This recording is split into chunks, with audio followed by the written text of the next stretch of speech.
This video is part of an algebra course created by Great IT Courses. You can subscribe to the complete course free of cost on udemy.com. You can find the relevant information and links in the description below. Thank you. So in this video we want to talk about rationalizing denominators. Now, rationalizing denominators is just a couple of techniques basically that you need to learn in order to be able to simplify rational expressions that contain radical expressions. In order to tell you what I mean by that, a rational expression is just a ratio of two numbers. For example, you could say a divided by b is a rational expression, and a rational expression that contains a radical expression is basically a rational expression in which, for example, a is, for example, square root of 3, or b is, for example, square root of 5, or something like that. Now, in such a rational expression, basically when you want to use it in calculation or in other parts of mathematics, you need to simplify them so that you can work with them.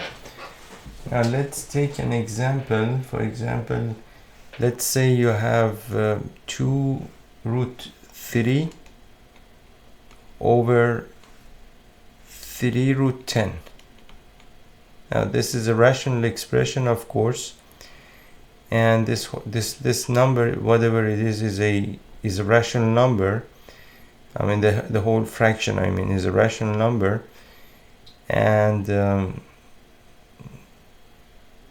but the problem here is that you have a square root of 10 in your denominator, and when you want to use fractions in which you have radical expressions in the fraction, when you want to use such fractions in other parts of mathematics that we'll see later, you will run into problems with them. So you basically always need to get rid of the radical expressions in the denominator. In the numerator, that's okay. You would be able to live with that. That wouldn't be a problem. But in the denominator, you're not supposed to have these. And basically, whenever you're asked to simplify a rational expression or a radical expression like this, what is meant by that is basically that you need to get rid of this square root of 10 in the denominator. The square root of 3, if it can be simplified further, you simplify it further. Otherwise, it doesn't matter. What's important here is that you have a radical expression in the denominator. Now you need to basically come up with a way to get rid of this square root of 10 in the denominator. And how you're going to do that is basically you need to think about this. Let's just for a moment consider 3 square root of 10. How can I, in this expression, get rid of the square root of 10? Well, or let's just make it even simpler. If I had square root of 10, how could I in any way get rid of the radical sign? The result is not important here. I just want to get rid of the radical sign. In order to do that, you can write this as square root of 10 into square root of 10. Of course, that would have a totally different value, but that's not the point here. Now, if you write square root of 10 into square root of 10, that would be equal to square root of 10 whole squared, or it would be equal to square root of 10 squared, basically the same thing, and this is equal to 10. So you see that when you multiply the radical expression into itself, then you are basically squaring the whole expression, and then you are basically eliminating the radical sign or the radical. So that's what you can do here as well. But here the problem is that you just want to simplify. You're not supposed to change the value. I mean, here it wasn't important.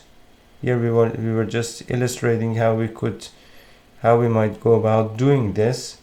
But here in this fraction, you're not supposed to change the whole value of the whole expression, of the whole fraction. So I can do what I did here. I can write this as 2 square root of 3 over 3 square root of 10, and exactly like what I did here, I can multiply this into square root of 10. And but the problem is now that I have multiplied the denominator by square root of 10, I have changed the value of the whole fraction. So in order to avoid that, I can multiply the numerator into square root of 10 as well. And then basically what I've done, I've multiplied the whole thing, this whole fraction, into square root of 10 over square root of 10. Now square root of 10 over square root of 10 is equal to 1. And you know that a into 1 is always equal to a, so I'm not changing the value of this fraction over here. So that would be okay. Now you can basically simplify, and you can write this as square root of 10 to square root of 10 is equal to 10, so 3 into 10, and this is 2 into square root of 3 into 10, and this would be equal to 2 square root of 30 over 30. And that's the simplified version of this expression. I mean, you don't have any radical expressions in the denominator anymore. In the numerator, that's okay. So that's one way you can basically simplify rational expressions like this that contain radical expressions. And this is, by the way, one of the techniques that we call basically rationalizing denominators. You're basically rationalizing the denominator in this fraction. Now you could have one more case which is totally different from such a case, and that would be, for example, when you have let me create a new layer over here. What is that? So 56 would be Algebra Trigonometry P1 video 56 part 1. So now there is one other type of situation that you might sometimes have in your exercises or in your mathematical life, basically, and that would be, for example, if you had, let's say, 3 square root of 10 over, for example, 3 plus square root of 5. So in the previous case, we had the expression that we had was 3 square root of 10, for example, comparing to this was 3 square root of 10 over 3 into square root of 5. So in that case, we just multiplied everything, I mean the numerator and the denominator, by square root of 5, and we managed to just get rid of the radical expression in the denominator. But here I have a plus square root of 5.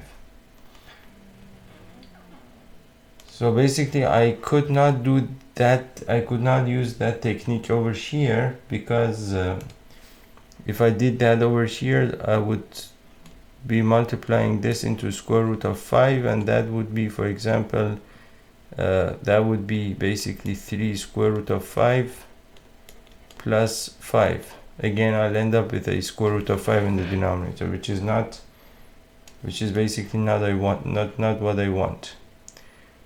So we need to basically find another way. What you're going to do here, you're going to use a property of real numbers, which is you already basically know that a plus b into a minus b is always equal to a squared minus b squared.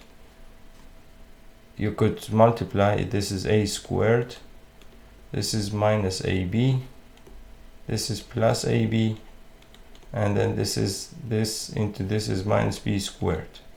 And then these two you could cancel them out, and you would end up with a squared minus b squared. So now I have a plus b over here.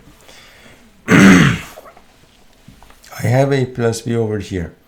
If I multiplied this into a minus b, I would end up with a squared minus b squared, and a squared minus b squared would be 3 squared minus root 2 of 5 whole squared.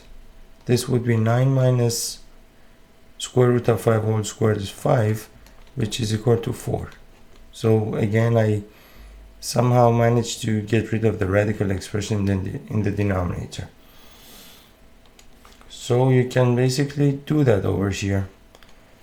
You can write this as 3 square root of 10, and basically you're doing this over here, so you can write this 3 plus square root of 5 into 3 minus square root of 5.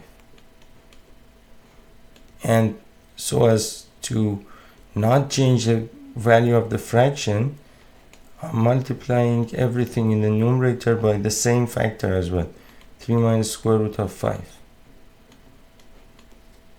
And so this is equal to 9 square root of 10, and this is equal to minus 3 square root of 15, right? And then the denominator is just 3 squared is 9 minus square root of 5 squared is 5, and then this would be equal to 9 square root of 10 minus 3 square root of 15, and that is 9 minus 5 is 4, and that's, you could simplify the numerator further, but that's not the point here. The point here was to get rid of the radical expression in the denominator. So basically you are here multiplying the numerator and the denominator by the conjugate of the denominator, I'm sorry, by the conjugate of the denominator. If you have 3 plus square root of 5, the conjugate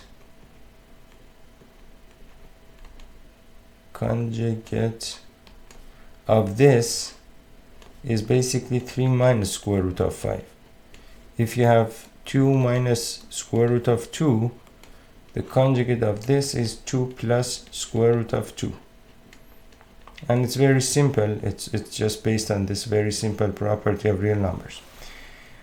So if you have an expression like this, you just multiply the numerator and denominator by the conjugate of the denominator, as like what we did here, and then you will be able to simplify your radical expression. So in the next videos, we're going to do a few examples, exercises on this, and just move on. So I'll see you in the next video.